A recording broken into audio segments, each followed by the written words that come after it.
हमारा और परमेश्वर का संबंध सनातन है, सीधा साधा। हमारा और वस्तुओं का संबंध, हमारा और व्यक्तियों का संबंध माना हुआ संबंध है। माना हुआ संबंध, मान्यताएं बदलती है और वस्तुएं टूटती फूटती बदल जाता है। वास्तविक संबंध किसी भी परिस्थिति में नहीं टूटता। वास्तविक संबंध को जानना है और माने हुए संबंध को अनासक्त भाव से निभाना है। आसक्ति से आदमी की योग्यताएं क्षीण हो जाती है। कर्म के फल की वांछा से अंतःकरण की योग्यता कुंठित हो जाती है।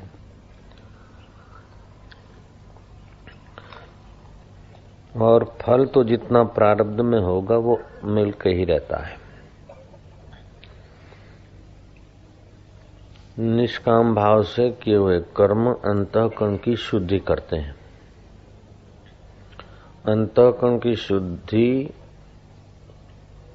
ये बड़ी उपलब्धि है। जैसे फानस, लालटेन की कालीमा हटा देने से लालटेन का प्रकाश बाहर फैलता है। लालटेन के कांच की कालीमा हटाकर साफ सुथरा कर देने से लालटेन का प्रकाश बाहर फैलता है, वो चमकता है। ऐसे ही अंतःकरण की अशुद्धि मिटाने से परमात्मा प्रकाश, परमात्मा सामर्थ्य, परमात्मा आनंद, मतलब परमात्मा का दिव्य प्रसाद उस व्यक्ति के द्वारा निखरता है। परमात्मा तो सब में है और सबका सनातन स्वरूप है। जो नहीं पहचानते उनका भी वास्तविक स्वरूप परमात्मा ही है। ममैवांशो जीवलोके जीवभूत सनातन। आप भगवान के सनातन अंश। फिर भी दुख, मुसीबत, शोक, चिंता, पीड़ा, मृत्यु, जन्म आदि जो कष्ट सह रहे हैं, ये सारे के सारे कष्टों का एक ही कारण है कि आपके और ईश्वर के बीच जो अज्ञान है वही सारी मुसीबतें दे रहा है। तो अंतःकरण के 3 दोष हैं: मल, विक्षेप और आवरण। मल माना वासनाओं की भीड़, ये मिले, ये मिले, ये मिले, ये खाऊं, ये खाऊं, इच्छाएं। इससे वो अंतःकरण रूपी कांच मैला है। और जितनी इच्छाएं ज्यादा होती है उतना चित्त ज्यादा विक्षिप्त रहता है। विक्षेप तो मल, विक्षेप। तीसरा होता है आवरण। आवरण क्या होता है कि जो है उसको नहीं जानते, जो नहीं है उसको मानते। वास्तविक में जो हम हैं उसका फायदा नहीं उठाते और जो नहीं है उसी को संभाल सजाकर मर रहे हैं। इसी का नाम है अविद्या। ये अविद्या आने से, अविद्या को संभालने से, अविद्या होने से आदमी को सारे कष्टों का शिकार बनना पड़ता है। जो विद्यमान न रहे उस शरीर को मैं मानते हैं, सदा उसको विद्यमान रखना चाहते हैं। जो वस्तु विद्यमान न रहेगी सदा उसको संभालते हैं। क्यों? कि अविद्या का प्रभाव है मस्तिष्क में। अब बात रही दूर कैसे करें। अंतःकरण शुद्ध हो, कांच साफ हो तो प्रकाश दिखेगा ठीक से। तो अंतःकरण मलिन कैसे होता है और शुद्ध कैसे होता है ये भी अपन लोग जानेंगे तभी तो फायदा उठाएंगे। सुख की लालच और दुख का भय, इन 2 कारणों से अंतःकरण मलिन रहता है। बाहर की वस्तुओं से सुख लेने की लालच और कोई वस्तु या व्यक्ति चला न जाए उसके दुख के भय। सुख की लालच और दुख का भय, इससे अंतःकरण अशुद्ध होता है। सुख की लालच छोड़ दें और दुख का भय छोड़ दें तो अंतःकरण बस शुद्ध हो जाएगा। परमात्मा प्रकाश, परमात्मा आनंद, परमात्मा मस्ती आने लगेगी। इसमें आहार शुद्धि, मंत्र जाप, सेवा, दान, पुण्य, ये सब सहायक चीजें हैं। तो एक साधन होता है बहिरंग, दूसरा साधन होता है अंतरंग। जैसे तीर्थ यात्रा करते हैं तो बहिरंग साधन माना जाता है, भगवान नाम का जप करते हैं तो वो अंतरंग साधन है, क्योंकि जप का अर्थ हृदय में है, जप का प्रभाव रक्त में, नस नाड़ियों में पड़ेगा। गुरुदत्त जप है, ये अंतरंग साधन है। जप का अर्थ समझते तो और अंतरंग साधन हो जाता है। अंतरंग माना आत्मा के निकट वाला साधन। जैसे गाड़ी को बाहर से रोकना, 10-5 आदमी खड़े होकर गाड़ी को रोक दे, ये बहिरंग है। और ब्रेक पर पैर रख के गाड़ी रोके, ये अंतरंग है। लाइनरों पर प्रेशर पड़ता है।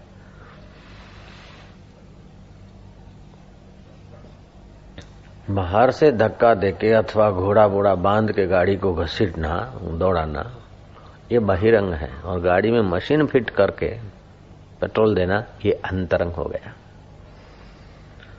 ऐसे ही अंतःकरण की शुद्धि कुछ बहिरंग साधनों से भी होती है, अंतरंग साधनों से जल्दी होती, आसानी से होती। जैसे तीर्थाटन किया तो जिसका शरीर में अहम है, अपने 5 कोश हैं, कवर हैं, उस अपने स्वरूप के ऊपर 5 कवर हैं।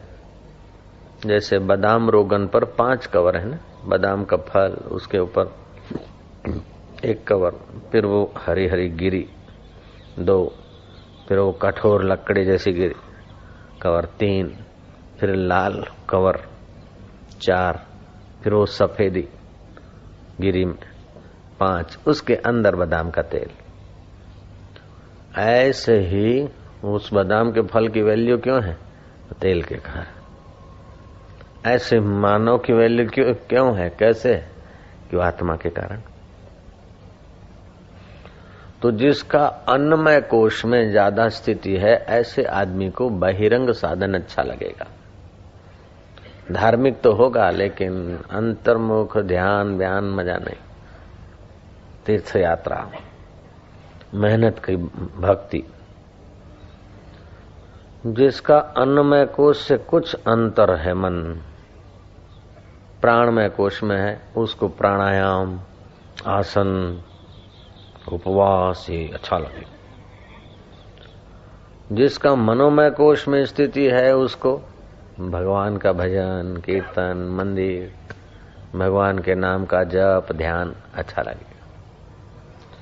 जिसका विज्ञानमय कोश में स्थिति है, उसको भगवान तत्व की कथा वार्ता के विचार उठेंगे और समझेगा भगवान क्या, ठाकुर क्या, कृष्ण क्या, तीर्थ क्या, मैं क्या। ये बात उसको स्फुरना भी होगा समझने की, और अच्छी भी लगेगी जहां सुनाई पड़ेगा। तो अन्नमय कोश बहिरंग आदमी है, उससे प्राणमय कोश में जीने वाला आदमी थोड़ा अंतरंग, इससे मनोमय कोश में जीने वाला आदमी और अंतरंग है, इससे विज्ञानमय कोश में जीने वाला आदमी और अंतरंग है, उससे भी आनंदमय कोश में जीने वाला आदमी और अंतरंग है। आनंदमय कोश में जीने वाला आदमी साधक अगर किसी सदगुरु को मिल जाता है, काम बन जाता है। आनंदो ब्रह्म ब्रह्मेति परमात्मनो इति वेदांति। वेदांत वेताओं का परमात्मा कोई सगुण साकार, कोई मूर्तिधारी किसी देश में बैठा है, ऐसा नहीं। आनंद स्वरूप परमात्मा है और तेरे हृदय में प्रकाशित हो रहा है, वही है। एक विचार उठा और दूसरा उठने को, उसके बीच की अवस्था वो चैतन्य परमात्मा है। बुद्धि को जो अनुकूल चीज मिलती है, मन को, और जो प्रसन्नता होती है, वो प्रसन्नता जहां से आती है, वो प्रसन्न स्वरूप परमेश्वर है, वही तू है। बाकी वस्तु और भोगने के साधन तू नहीं। इस प्रकार का गुरुदेव उपदेश दे और शिष्य का कल्याण हो जाता है, साक्षात्कार हो जाता है। फिर 10 मिनट में समझ ले, 10 दिन में समझ ले, ये समझकर उसमें टिक जाता है। तो ऐसा तो कोई तैयार साधक मिलता है, इसलिए उसको साक्षात्कार हो जाता है। बाकी के लोग आत्म साक्षात्कारी पुरुष के संग में आएंगे तो जो अन्नमय कोश में जी रहे हैं, जैसे तीर्थ यात्रा, ऐसे रुपए पैसे पद संभाल कर जो सुखी होना चाहता है वो अन्नमय कोश में है। ऐसे पुरुष को जब गुरु मिल जाएंगे तो उसका एक कोश गुरु मुलाकात से, गुरु दृष्टि से, गुरु कृपा से, गुरु सानिध्य से, गुरु उनको कहते हैं हम जो अंधकार को मिटा के आत्म प्रकाश देने का सामर्थ्य रखते हो। अथवा तो उसका दूसरा अर्थ है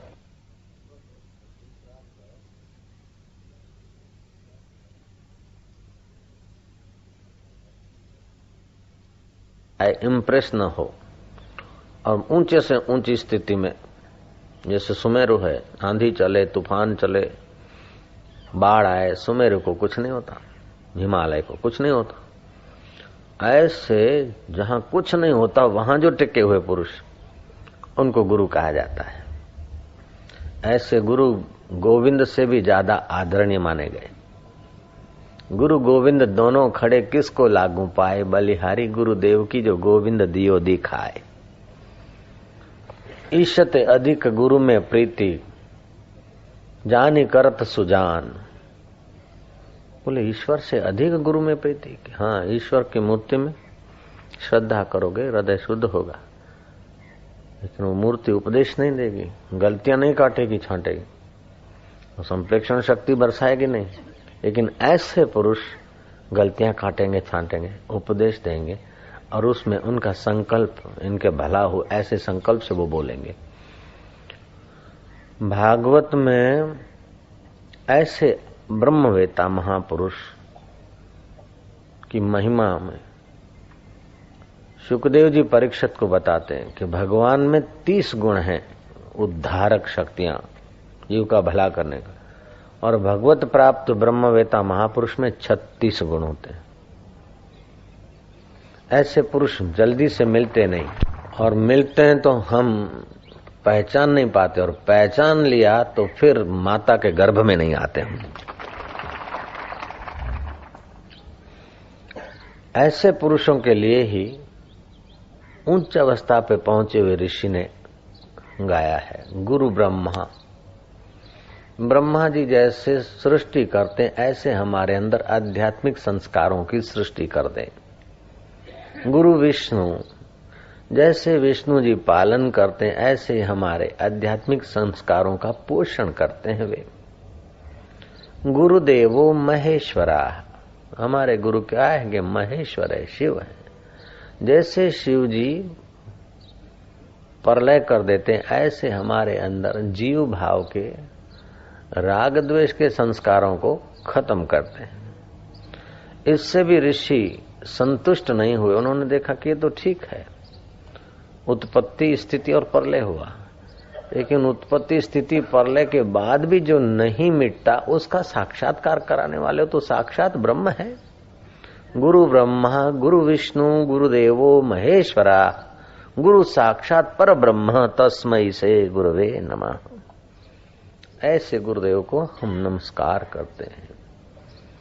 अज्ञान तिमिरांधस्य ज्ञान अंजन शलाकया चक्षुर्मिलितम येन तस्मै से गुरुवे नमः। अज्ञान तिमिर से जो हम भटक रहे थे, अगले जन्म की मां के गर्भ में लटके थे, कभी किसी मां का गर्भ मिला टिके और कभी ऐसे ही बह गए बाथरूम में। इस बात का तो नास्तिक आदमी भी अस्वीकार नहीं कर सकता है। इस जन्म में भी न जाने कितनी कितनी बार गर्भों में ट्राई करते करते बहे होंगे और अभी ये शरीर को गर्भवास मिल गया। ऐसा थोड़े कि सीधा गर्भवास मिल गया और पैदा हो गए होंगे, कई बार ऐसे ही बह गए होंगे और मर गए, साक्षात्कार नहीं किया तो फिर वही तो रूटीन होगी। पशु के गर्भ में भी टिकने का मिलता है, कभी नहीं मिलता है। तो पशु का कितना दुखी जीवन, मनुष्य का कितना सारा दुखी जीवन है।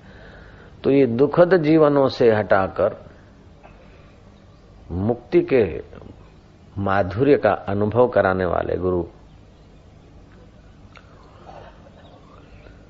उन गुरुओं का अनुभव है कि अंतःकरण की अशुद्धि इच्छा से, सुख की इच्छा से और दुख के भय से होती है।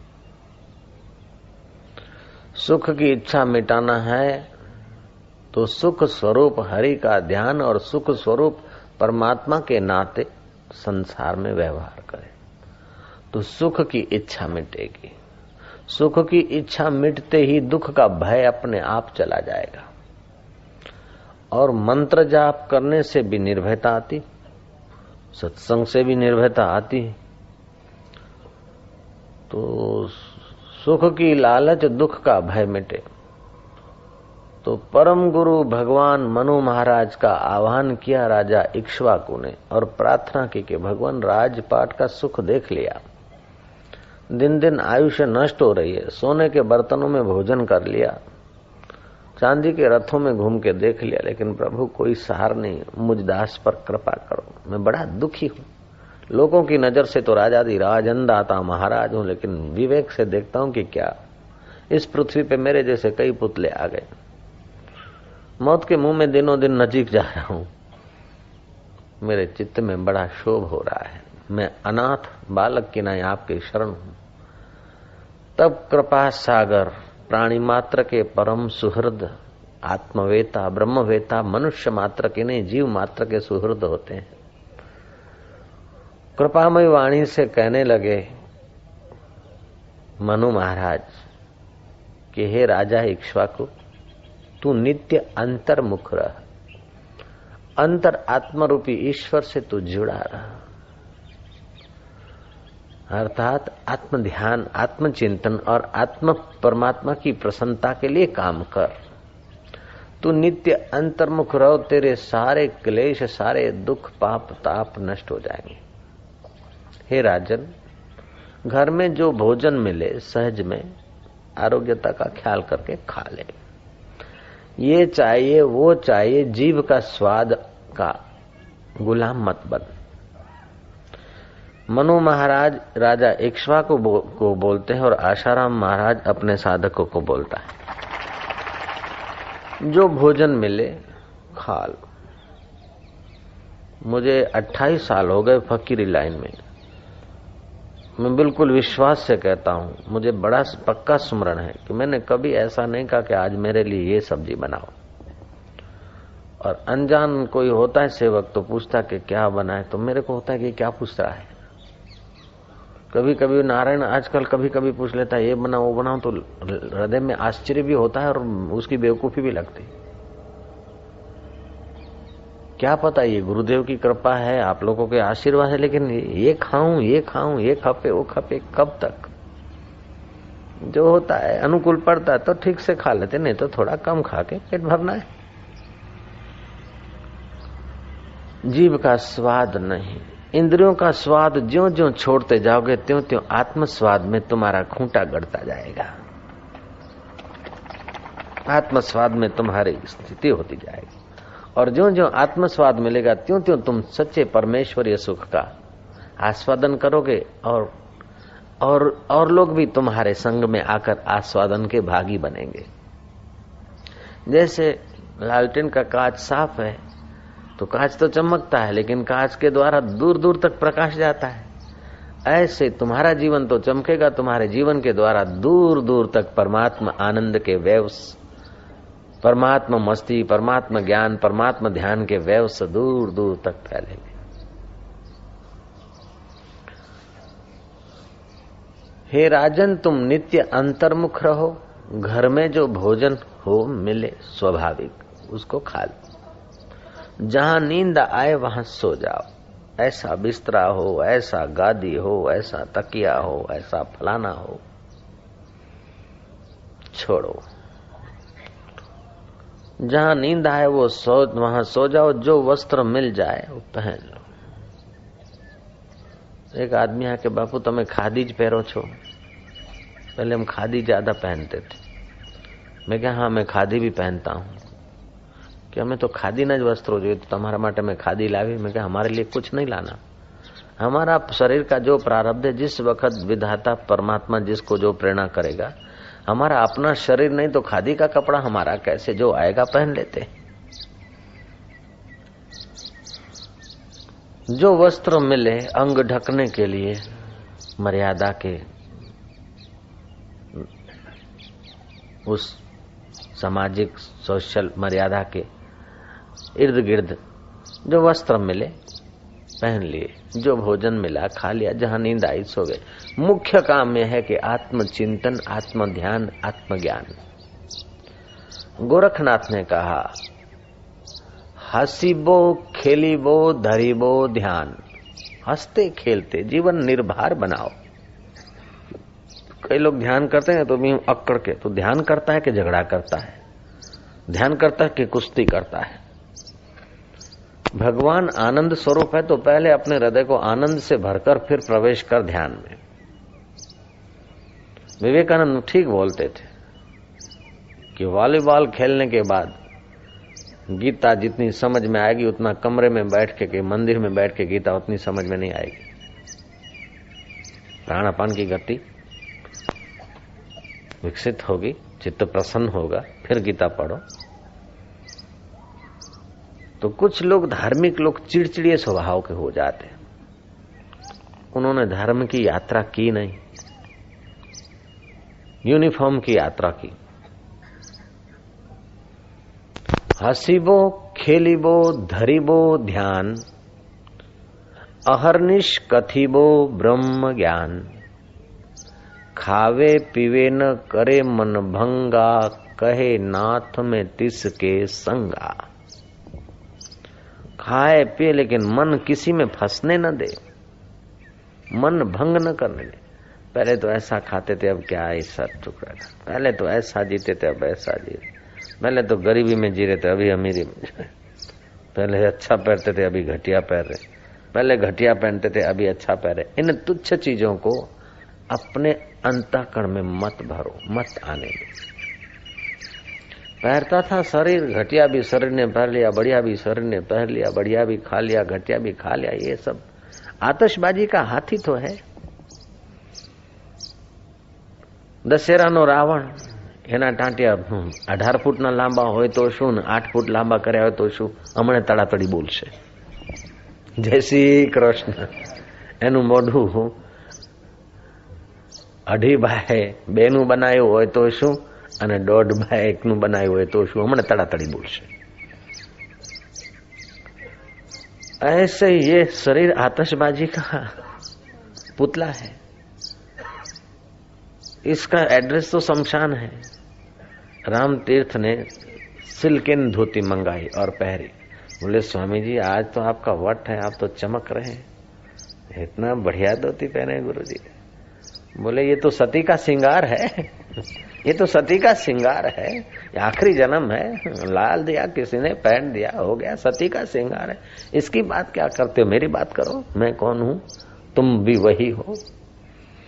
मैं कृष्ण बनकर आया था, लोगों ने मुझे नहीं पहचाना। मैं राम बनकर आया था, लोगों ने मुझे नहीं समझा। मैं बुद्ध बनकर आया, लोगों ने मेरे को नहीं समझा। अब मैं राम तीर्थ बनकर आया हूं और मेरा कहना है कि तुम भी वही हो जो अनेक रूपों ले लेके आए।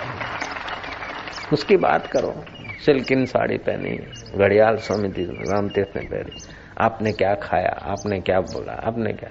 हम कभी कुछ खाते ही नहीं, हम कभी कुछ पहनते नहीं। चिदानंद रूप शिवोहम शिवोहम।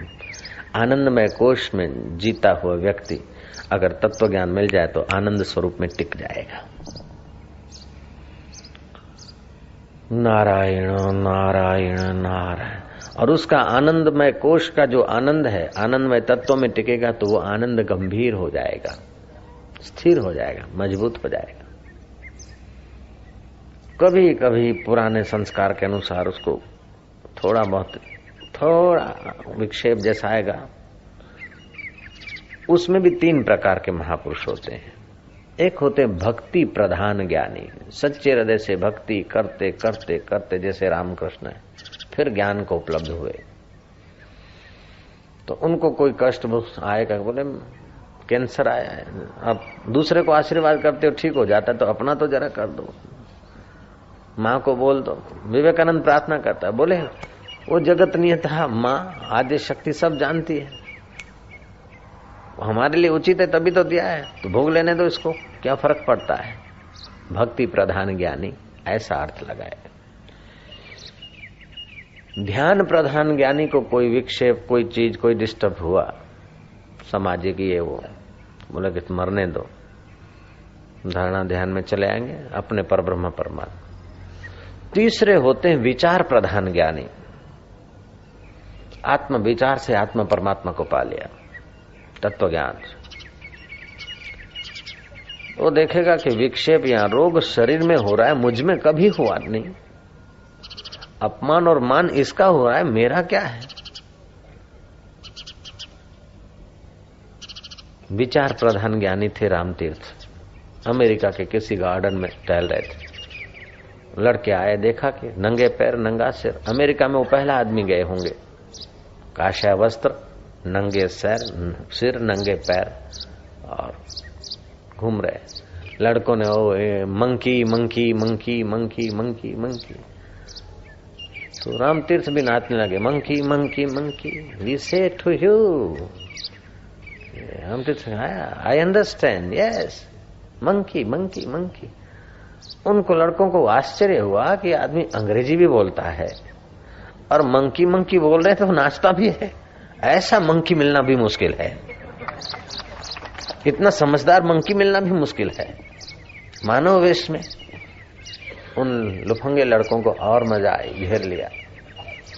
वो लड़के तो मजा ले रहे हैं, लेकिन ये जिनको मंकी मंकी करके वो सताना चाहते हैं, वो अपने को सताने से बिल्कुल अलग रख रहे हैं, वो भी मंकी मंकी में मस्त हो रहे।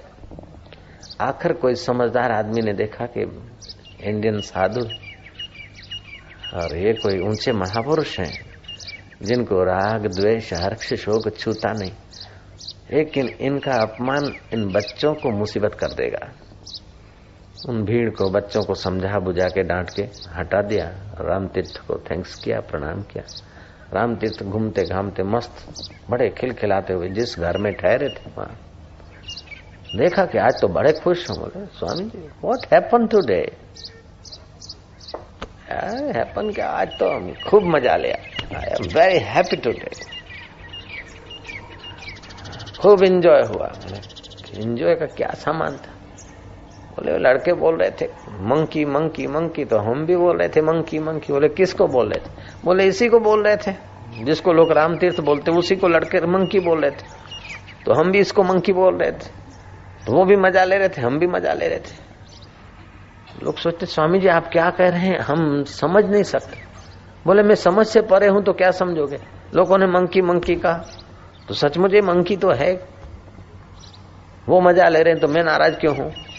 मैं भी मजा ले रहा था। ऐसी घटना नारेश्वर में रहते थे एक संत रंग अवधूत महाराज। पालड़ी में भी उनका थोड़ा कुछ, कैसे भी भक्त का घर होगा या अपना पुराना होगा, जो भी होगा। तो अहमदाबाद में पालड़ी तो वहां से गुजर रहे थे, दोपहर का समय था, तो कुछ छाबड़ियां बनती है, ऐसी कुछ टोपी होती ना, हेड, छाया देती आंखों पर भी, तो ऐसी कुछ हेड पहन, ऐसा कुछ टोपा पहना था। तो कॉलेज के लड़कों ने कहा, एक तो दाढ़ी लंबी लंबी, बाल लंबे लंबे, और पैंट शर्ट पहनने वाले जो अंग्रेज लोग हेड पहनते, ऐसी हेड किसी ने धर दी भेंट में। बाबा को गर्मी लगी तो उठा के चले और पहन दिया। मुक्त आत्मा सचमुच मस्त होते हैं। वो हेड पहन के चले तो लड़कों ने कहा, ओ नाटकनी बायड़ी, नाटकनी बायड़ी, नाटकनी बायड़ी। तो रंग दूध भी ताल मिलाने लगे कि नाटकनी बायड़ी, नाटकनी बायड़ी, કે તમને કહીએ છે મહારાજ કે હા ખરી વાત છે, નાટકની બાયડી। પૂર્ણ ભક્ત है तो बोलेगा कि अमय मारो प्रभु छे, प्रभुनी लीला छे, वाह मारा ठाकुर जी। ऐसे करके भक्त अर्थ लगाकर अपने चित्त को प्रसाद में रखेगा।